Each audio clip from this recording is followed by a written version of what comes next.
Bộ phim truyền hình mới Midnight Return khơi dậy sự mong đợi.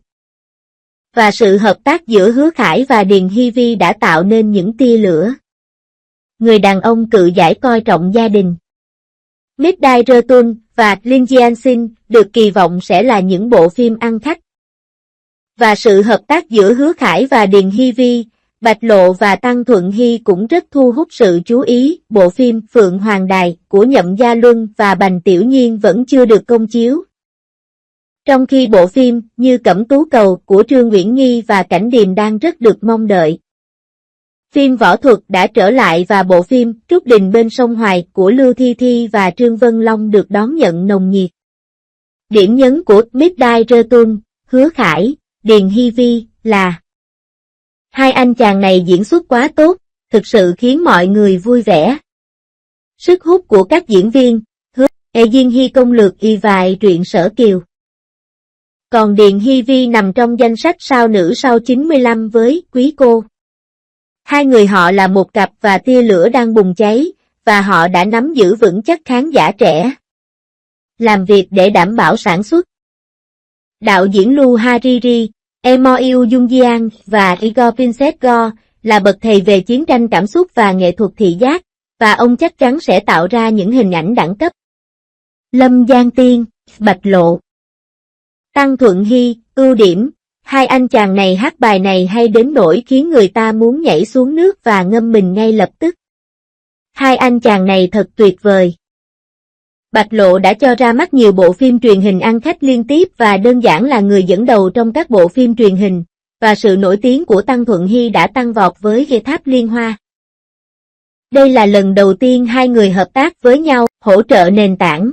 Iki đã thực sự đầu tư rất nhiều lần này. Cung cấp nhiều nguồn lực cho dự án và chia nhiều tiền cho hoạt động quảng cáo. Phượng Hoàng Đài, Nhậm Gia Luân, Bành Tiểu Nhiên, ưu điểm, thực sự chiếm trọn trái tim khán giả. Diễn xuất quá tuyệt vời. Nam thần trong trang phục cổ xưa lại xuất hiện rồi. Nhậm Gia Luân, Chu Tử, và Bành Tiểu Nhiên, Đông Cung, cả hai đều đã làm những chuyện đáng thương, khiến khán giả vô cùng mong đợi. Một cách tiếp cận hai hướng của âm mưu chính trị và tình yêu đau lòng, câu chuyện liên quan đến những trận chiến trí tuệ và lòng dũng cảm trong tòa án, cũng như những cuộc giằng co và kéo dài về mặt cảm xúc. Lượng khán giả đông như phân bò trong ngõ. Rủi ro ở đây là, Bành Tiểu Nhiên chưa từng tham gia bất kỳ bộ phim ăn khách nào kể từ Đông Cung. Một số tình tiết rỗng tuếch như bóng bay căn phòng cần phải sửa lại. Điểm nổi bật của Thích Cẩm, Trương Uyển Nhi, Cảnh Điềm là gì? Hai con người tài năng này kết hợp với nhau. Trương Uyển Nhi vào vai một vị tổng thống bá đạo trong Nghề Trường Hương Tư, diễn xuất của cô khiến mọi người phải trầm trồ khen ngợi. Còn Cảnh Thiên xuất hiện trong Nghề Tứ Thập Nghề thì vô cùng bùng nổ, cô ấy đẹp đến mức khiến người ta phải sôi máu. Sự hợp tác đầu tiên của họ thực sự thú vị. Cái tên lớn đằng sau hậu trường. Nhà sản xuất tài năng Dương Tiểu Bồi đã sản xuất E6 chị em, Mộng Biển, Phù Giao Truyền Kỳ vài Thử Thách Thiên Hạ. Và đã tích lũy được rất nhiều kinh nghiệm trong việc sản xuất những bộ phim truyền hình ăn khách. Trong bộ phim Hoài Thủy Trúc Cát, sự kết hợp giữa Lưu Thi Thi và Trương Vân Long giống như thêm cánh cho hổ, vô cùng bùng nổ cổ trang, đấm đá, như thể trở về ghế sofa nhà mình vậy. Không chỉ hoài niệm, mà còn đẹp trai, một mũi tên trúng hai đích. Võ thuật đã trở lại. Những bộ phim truyền hình như Tháp Liên Hoa và Thanh Xuân Ca cực kỳ nổi tiếng. Và những tác phẩm có thiết kế hành động tuyệt vời có cơ hội trở nên phổ biến trên toàn quốc. Rủi ro ở đây là, liệu Trương Vân Long có thể đảm nhiệm được vai nam chính hay không vẫn còn phải chờ xem. Và kịch bản cần được cân nhắc kỹ lưỡng để tránh biến nó thành một vở kịch tệ hại nói về tình yêu dưới vỏ bọc võ thuật. Diễn xuất của Tống Thiến cũng giống như thời tiết, hôm nay nắng, ngày mai mây. Nếu kịch bản được điều chỉnh tốt, cô ấy có thể trở thành hit. Chuyện Trường An thời Tấn, Tống Nghị, Thành Lỗi Tống Nghị mặc trang phục cổ trang dễ như cắt đậu phụ. Danh tiếng mới nổi của Thành Lỗi lực giữa nam nữ chính cùng nhau tiến triển. Nhược điểm là khả năng gánh vác kịch tính của Tống Dịch quá bình thường. Khi vào vai nữ tướng, cô cảm thấy không thuyết phục. Và tại sao vai phụ Thành Lỗi lại không trải qua thử thách của vai chính? Sự kết hợp của The Moon is Brian Vast giống như hai cộng sự siêu anh hùng, nếu bối cảnh chính là liên minh mạnh mẽ thì chắc chắn sẽ rất bắt mắt và độc đáo. Tôi nên miêu tả diễn xuất của Bành Tiểu Nhiên và Trịnh Nghiệp Thành như thế nào? Họ chỉ ở mức trung bình. Tóm lại, Midnight Return và Lim Jian-sin có khả năng được yêu thích nhất. Bộ phim trước đi theo hướng xu hướng trẻ trung, kỳ ảo và khổ dâm, trong khi bộ phim sau dựa vào kỹ năng diễn xuất của Bạch Lộ và nền tảng cơ bản của truyện cổ tích. Hãy cẩn thận để không rơi vào cùng một thói quen. Nếu kịch bản của Phượng Hoàng Đài đủ sự nổi tiếng của Dưới Quyền và Đông Cung. 02. Hứa Khải xuyên qua một huyện nhỏ, vị tổng thống bá đạo kia lập tức biến thành một thanh niên thực tế, liệu có trở thành một nhân vật nổi tiếng không? Vai diễn mới của Hứa Khải là một chàng trai trẻ bướng bỉnh đến từ một huyện nhỏ, sự tương phản trong hình ảnh của anh đã thu hút được rất nhiều sự chú ý. Từ vai một vị thần trong phim viễn tưởng đến vai một ông chủ độc đoán trong phim đô thị, rồi đến thử thách này, anh đã thể hiện khả năng diễn xuất của mình. Diện mạo mới gần gũi với cuộc sống nhưng vẫn đẹp trai, và những nỗ lực thử sức với nhiều vai diễn khác nhau đã tô điểm thêm màu sắc cho sự nghiệp diễn xuất của anh. Vai diễn mới của Hứa Khải thực sự rất gây sốc. Từ một giám đốc điều hành độc đoán trở thành một chàng trai trẻ đến từ một quận nhỏ. Liệu anh ta có thể tạo nên sự thay đổi lớn lao cho số phận hay không? Các kho báu vô danh khổng lồ. Mỗi lần diễn viên nhận được một vai diễn mới, giống như mở một chiếc hộp mù vậy. Lần này Hứa Khải trực tiếp vẽ ra phiên bản ẩn. Ngay khi tin tức mới nhất của anh được tiết lộ, người hâm mộ và khán giả ngay lập tức trở nên phấn khích và kỳ vọng của họ được khơi dậy. Mặc dù thông tin chi tiết cụ thể về tác phẩm này vẫn chưa được tiết lộ đầy đủ, nhưng chúng ta đã biết rằng Hứa Khải sẽ cố gắng khắc họa hình ảnh một chàng trai trẻ bướng bỉnh ở một huyện nhỏ trong tác phẩm mới của mình. Vẻ ngoài này thực sự độc đáo. Với giày cao su hoặc ủng đi mưa kết hợp với quần áo đơn giản, tạo nên sự tương phản lớn với hình ảnh trước đây của anh.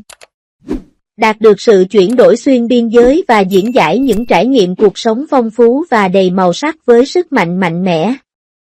Sự nghiệp diễn xuất của Hứa Khải giống như một kiệt tác phản công vô cùng. Anh vào vai một vị thần trong một bộ phim viễn tưởng và ngay khi xuất hiện trên sân khấu, anh đã ngay lập tức thu hút sự chú ý của mọi người. Mặc đồ trắng, anh đứng lặng lẽ, như thể đang được bao quanh bởi bầu không khí thần tiên, và mọi cử động của anh đều toát lên phong thái không thuộc về thế giới này. Anh ấy đã miêu tả sự quyến rũ và tình cảm siêu nhiên của các vị thần một cách cực kỳ chính xác, và nhiều khán giả đã bị anh ấy thu hút sâu sắc khi theo dõi bộ phim. Theo thống kê, sau khi phát sóng bộ phim viễn tưởng đầu tiên của anh, số lượng thảo luận về anh trên mạng xã hội đã vượt quá triệu lần trong vòng một tuần. Sự nổi tiếng như vậy đủ để chứng minh đầy đủ sự công nhận cao của công chúng đối với ngoại hình trang phục cổ trang và kỹ năng diễn xuất của anh. Sau đó, anh dành trọn tâm huyết vào vai một vị tổng thống độc đoán trong một bộ phim đô thị và nhanh chóng trở thành chủ đề nóng ngay khi xuất hiện trên sân. Anh hành động quyết đoán và bá đạo, nhưng khi nói đến tình yêu, anh lại dịu dàng và tình cảm. Sự quyến rũ tương phản này chạm đến trái tim của khán giả. Nhiều khán giả cho rằng hình ảnh vị tổng thống bá đạo mà ông tạo ra là tác phẩm kinh điển sách giáo khoa khó quên. Hiện tại, Hứa Khải lại bắt đầu lột xác, lần này đến một huyện nhỏ để vào vai một chàng trai trẻ bướng bỉnh. Theo góc độ tâm lý, nếu một diễn viên muốn chuyển từ loại vai này sang loại vai khác có sự khác biệt đáng kể. Anh ta không chỉ cần dành nhiều năng lượng để điều chỉnh tư duy mà còn phải có khả năng xây dựng nhân vật tuyệt vời. Lấy một diễn viên nổi tiếng làm ví dụ. Khi anh ấy lần đầu chuyển từ vai hài sang vai chính kịch nghiêm túc, anh ấy chịu áp lực rất lớn. Tuy nhiên, sau khi chuyển đổi thành công, sự nghiệp diễn xuất của anh ấy đã đạt đến tầm cao mới. Khải dám thử thách với nhiều dạng vai diễn đa dạng như vậy, điều này cũng cho thấy khả năng diễn xuất của anh rất vững chắc. diện mạo mới đã thu hút sự chú ý. Cả vẻ ngoài và sức mạnh của nó đều nổi bật. Ngay khi diện mạo của nhân vật mới được tiết lộ, Internet trở nên vô cùng sôi động. Mang giày trùm đầu hoặc ủng đi mưa và mặc quần áo đơn giản. Anh ấy trông giống như một chàng trai trẻ đến từ một thị trấn nhỏ. Mặc dù ngoại hình rất giống người thật, nhưng đôi lông mày đẹp trai, đôi mắt sáng, sự quyết tâm toát ra từ đôi mắt. Hình ảnh gầy gò đẹp trai vẫn khiến mắt mọi người sáng lên. Các chuyên gia thẩm mỹ đã phân tích rằng đường nét khuôn mặt và các đường nét trên khuôn mặt của Hứa Khải có tỷ lệ hoàn hảo, giúp anh dễ dàng xử lý mọi phong cách và thể hiện nét quyến rũ khác biệt. Sự tương phản rõ rệt với hình ảnh trước đây lại còn tăng thêm chút bí ẩn, làm tăng đáng kể sức hấp dẫn của anh. Trong ngành giải trí, những diễn viên có thể thể hiện thành công nhiều dạng vai khác nhau thường có xu hướng phát triển tốt hơn. Các nghiên cứu có liên quan cho thấy, so với các diễn viên chỉ giỏi một loại vai nhất định, loại diễn viên này có lợi thế rõ ràng về thời gian và phạm vi sự nghiệp diễn xuất. Lấy tên một diễn viên làm ví dụ. Sự nghiệp diễn xuất của anh ấy tiếp tục phát triển mạnh mẽ nhờ những màn trình diễn xuất sắc trong nhiều thể loại khác nhau. Hứa Khải tiếp tục thử thách bản thân và tích cực thử sức với nhiều vai diễn mới, điều này chắc chắn sẽ góp phần vào sự nghiệp